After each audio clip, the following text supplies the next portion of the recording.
But I think Ghana was always kind of like, man, I felt like, man, there's some opportunities down there. I know it's things, I saw things, and I just told myself one day, I said, yo, I'm gonna take the jump. And so sold the house. After doing research, don't tell me, I want to tell everybody, don't just sell your house. Yeah. People think Ghana is cheap, or they think it's not. Not at all. Right? Some things are cheap, but some things, if you want it done correctly, you will pay the U.S. price. Right.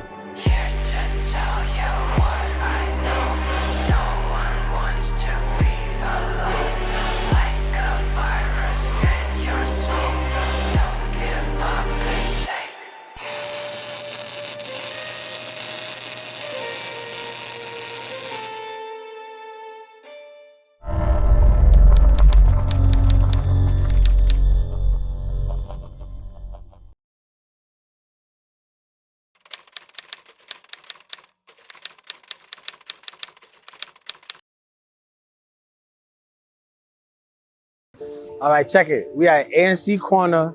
This is Accra. About to go see my dude at 957 Daiquiri. His name is Jeff. Jeff got a dope spot.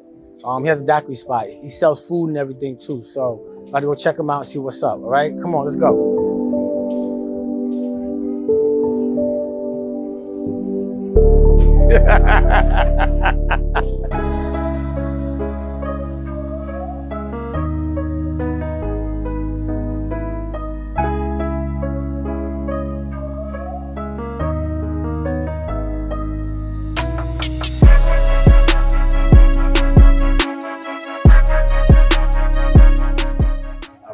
What's up, everybody?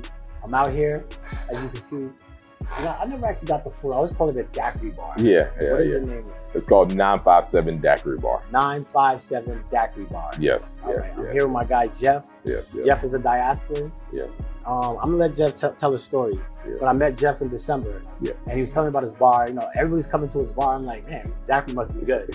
So today we're gonna try some of his daiquiris. Yes. And you're gonna hear some of Jeff's experiences in Ghana. Yep. So you can hear it, so you can learn from it. So when you come, you can maybe follow some of the things he did and maybe avoid some of the traps that he has. So, Jeff, thank you for being here. Big boss, thank you, bro. I appreciate you. Yeah, I do appreciate you. So, Jeff, how long you been in Ghana? I've been in Ghana now 4 years. 4 years. It's my second run, though. Okay, so were you born here? I was born in U.S., in Atlanta, Georgia. Okay. But I've been back and forth since I was young. Okay. Yeah, so I've been back and forth in Ghana at least, I can count maybe 40 times. Oh, wow. What made you come the first time? You said this is your second time, This is my second stint. So I actually came the first time. I graduated from college in the U.S. I went to Valdosta State University. It's on the borderline of Georgia and Florida. Okay. So I went there, worked 2 years in sales. My dad was doing business in Ghana, so he's always been back and forth in my life. He's always been back in U.S., Ghana, doing the, half and half. And so graduated, he said, man, I need help to try to help the business to the next level. And I came down thinking I would stay for maybe 3 months, 4 months just to help him out. And I ended up staying for 4 years. How old were you then? I was 22 at that time. 22, okay. Yeah. So this was after college? Yeah, it was right after college, okay. Yes. How was that experience? That was a big change for me because you go from, I think that time when Facebook was really coming out, technology was popping. Right. And I left that to come to where lights off. Water issues, no internet. That's when at that time you have to go buy credits, scratch it off, type it into your phone to get internet. That's when they had the phone cards. Yeah, the phone cards. Yeah, so it was a big transition for me, but it also humbled me. Okay. Big time, and it kind of let me kind of know like, hey, what I was like, I didn't need all the stuff that was U.S. was giving me to be happy. Right. So it forced me to have conversations with people around the area. Right. Lights off, what are you going to do? You are sitting outside, you are talking, you are joking, you're right? The local bars, this and that. So I got the chance to meet a lot of good people. And it really kind of humbled me and brought me down to earth. Okay. Yeah. So then what happened? You went back? So got married. Actually, I met my wife. I got married. You met her in Ghana? Met her in Ghana. During that 4 years? Then that 3 year mark. Wow. Met her, got married, and then I went back. So I went back and, hustled, do the corporate thing, had a consulting company as well. But I think Ghana was always kind of like, man, I felt like, man, there's some opportunities down there. I know it's things, I saw things. And I just told myself one day, I said, yo, I'm gonna take the jump. And so sold the house. After doing research, don't tell me, I want everybody to know, don't just sell your house. Yeah, don't rush down without doing your research in your time. I came back a few more times in between that space, right? And I started looking at, I think this could work. And originally I started off with a boutique hotel called Coco Palm Inn. Was this in Kumasi or? This is in Accra. The hotel, what I came back was that that's why I encourage everybody, parents, and even us now who have kids, invest in something. Right. You never will know what it will turn into. Right. So my mother and father bought land in Accra and Spentex at East Airport. They weren't even doing nothing on it. They really reside in Kumasi. And when I saw it, and I said, hey, I think I can do the guest house. Let's do it. Right. And I started investing my money over about 2-3 years, and then I got my brother on, and that's what actually pushed me to come to Ghana. So how were you funding it? Were you funding from like work in the States? Yeah, I was working in the States heavily, and I kept coming back and forth, working, coming back and forth. And like, I was working corporate, and I had my own consulting little company, so that really boosted me and helped me to like, just push it. Is that hotel still there today? Yes. What is it still called? Shaking Coco Palm Inn, K-O-K-O. Okay, Coco. We're gonna put that on the thing. Yes, Coco Palm Inn. You guys, when you got a place to stay. So yes. tell me you know Jeff. Yes, exactly. Okay, yeah. Cool. So now, when you came back, so the daiquiri, how did this happen? That was funny. So, I had always said it years beforehand. My mom joked, and she said, you've been talking about this since you were around 20. You kept saying Ghana, you don't understand why Ghana doesn't have anything cold drinks, for being so hot. Right. Never knew years later, something like this would pop up. So what happened was, my partner. So I have a partner. He's in the U.S. as well. Okay. He came and stayed at my hotel. Right. And so he was coming for a business trip, and we started talking. We really clicked. We started talking, and I told him, I think, something like a cold drink like daiquiris or something like that, or would be. I think it would really work well in Ghana. He said, "Are you sure, man?" He said, "You serious?" And I said, "Yeah." And he kept asking me. I was like, "What's up?"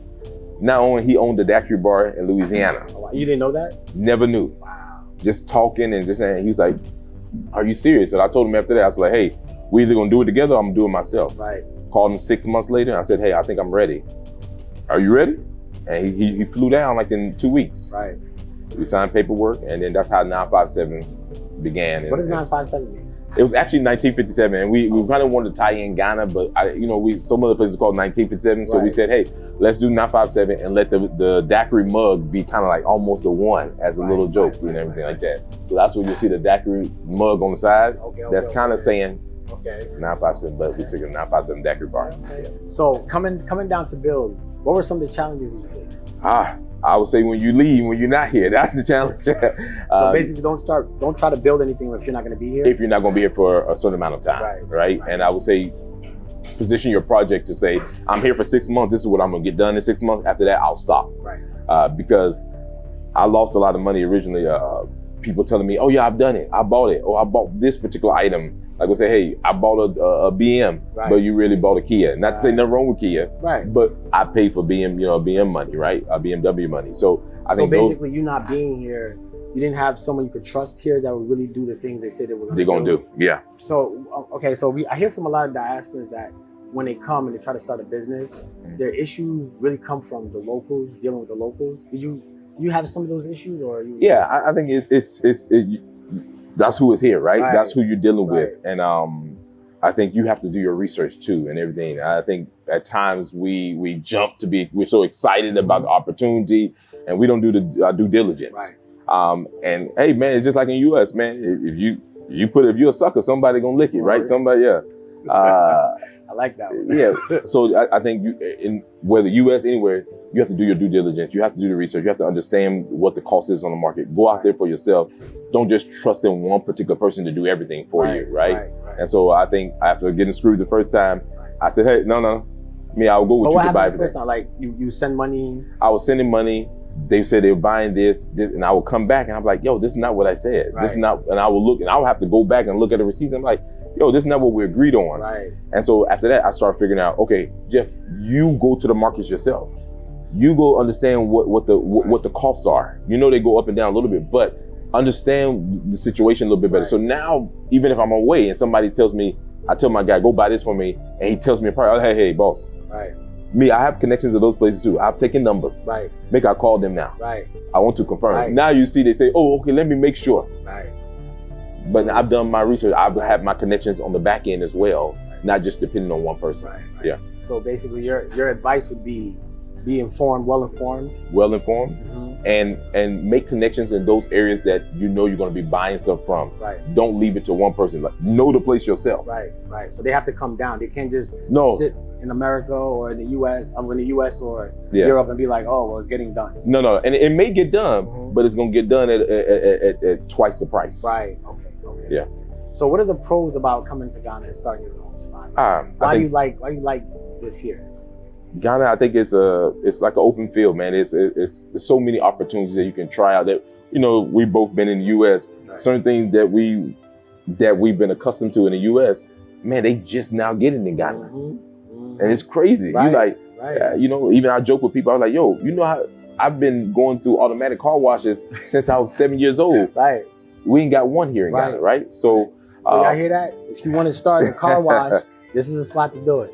yeah. So I think you know, the opportunities are so much more. Right. And I will be honest, they're a little bit easier to get invested in. It's not as much cost. I want to be careful with that. Mhm. People think Ghana is cheap, Right, or they think it's not. Not at all. Right. Right? Some things are cheap, Right. but some things, if you want it done correctly, you will pay the U.S. price. Right. Right. Yeah. That's a So, fact. but even that, to run, cost of labor, I have to be honest, it is cheaper. And it's, for me, it's also to give back, right? I give back, give something back to my people, my Right. community, and say, hey, this is something I've enjoyed overseas. Right. You don't have to travel to enjoy it. Enjoy it, right? You can enjoy it right And here in Ghana. that's an important point. Yeah. The reason that's an important point is because, you know, like when I came back years ago, you know, I used to look around like, man, why does this place look like this? I mean, we travel, Yeah. we experience all these nice things. Yeah. We could easily replicate them down here. Yes. And you know, it takes a special person to come here and go through that process, you know. yeah, So yeah. I feel like you're a pioneer as well, you know, because you're laying out, you're showing other people the way. Yes. So everyone isn't going to come and just feel like, oh, I can't start none. They're looking at Jeff. Jeff started it. Yeah, You know, so yeah, why can't yeah, you, right? yeah. But listen, Jeff, I really want to try some of these daiquiris. Yes. So Yeah. let's dig get to in a little bit. So like I said, we're here at, I don't know if you said it before, we're here at the ANC corner in East Legon. Right. So this is where you can find us on the first floor, but we have 10 different daiquiri flavors. 10. So This start with one- mango. It's mango? Yeah, that's mango. Keep the next one up. Let's see. Whoa. Yo, this is bomb. So we got a little bit of and it's not all, for us, I always tell everybody, we have a particular formula. So it's, while it's mango, it's not all the way mango. It's something else. Is there pineapple in there? No. The pina colada? Nah. You can't tell me the secret, right? Nah. I got you. It's a little bit of everything. And this So one is this what? is passion mint. Passion mint. Yeah. Ooh. So now this is guava apple. So this is giving mango a fight for its #1 spot. Ooh. Yo, this one's ooh. Yeah, that's starting to take over. Yeah, this one is different. Yeah, it's different. It's good. It's good. Yeah. I think my favorite. 1, 2, 3, 4, 5, 6. So I see you have a food spot too. Yeah, so all of this food, you can get food or drinks from each side. Right. So what do you typically sell for food? Yeah, we have like wings. So I do a little bit mixed Ghanaian style, American style. So I have like lemon peppers, spicy honey garlic. Okay. You can get coconut fried rice or French fries. Oh wow. We got chicken sandwiches. We have burgers. Ghana Cowboy Burgers is very famous. Okay. Loaded fries. And our tacos are doing amazing now. So we got fish tacos, pork tacos, fried chicken tacos. So basically it's like a taste of the US or the Western world. The Western world, but with all of them with a Ghanaian twist, a With a Ghanaian twist. spin to it. Yeah, Okay. so you may This have, is dope. Man. yeah, This is yeah, dope. yeah, So now also I want them to know, aside from Afro Tango, because we're gonna have them on the app. yeah, So you can order straight from the app yes, on Afro Tango. yep, You can find them on there. We'll even verify them so you know. You see me Yeah. vetting. This Yes. stuff is actually good. So yeah. other than Afro Tango, where can they find you?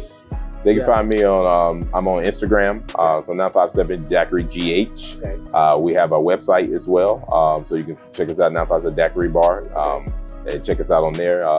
And then we will be on Boat and some other platforms too, but we're Definitely really on hoping to push on Afro Tango. right? Yes, Yeah, we're ready to definitely. push. Yeah, Now, what we're doing with Afro Tango, just so they know, I keep telling you guys. Yeah. We're connecting you to the diasporans down on the ground. Yeah. So if you ever go to any other restaurant that we don't know about, it's it's on you. Yes. You know, if you come to Jeff's spot, Yes. your stomach is gonna be good. Yes. You feel me? You're not gonna Yes. run. You're gonna Yeah. be good. So Yeah. Jeff, thank you very much. Yeah, It's thank great you, man. talking to you. I appreciate you, And brother. if there's anything you want to tell the people? Man, like I said, man, really appreciate you guys. Everybody who supported us so far, we appreciate you. Afro Tango, we appreciate your support. And we're looking forward to really making a name in Ghana, not just being a spot that's going to last a few years, but it can be a household name that, you know, you get good drinks, good daiquiris, and great food, and I'll take care of you. So I appreciate it. See y'all guys soon. Awesome, thank you. Does it have the way you sell the food? It has the same name too? It's the same name? The food spot Yeah, next yeah, door? 957 DAIQIRI Bar. 957 Yeah, DAIQIRI Bar. yes, Okay. yep.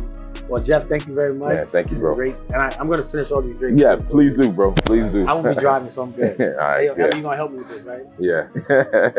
He's ready. He's ready. All right, thank you, Jeff. Thank you, bro. I appreciate you.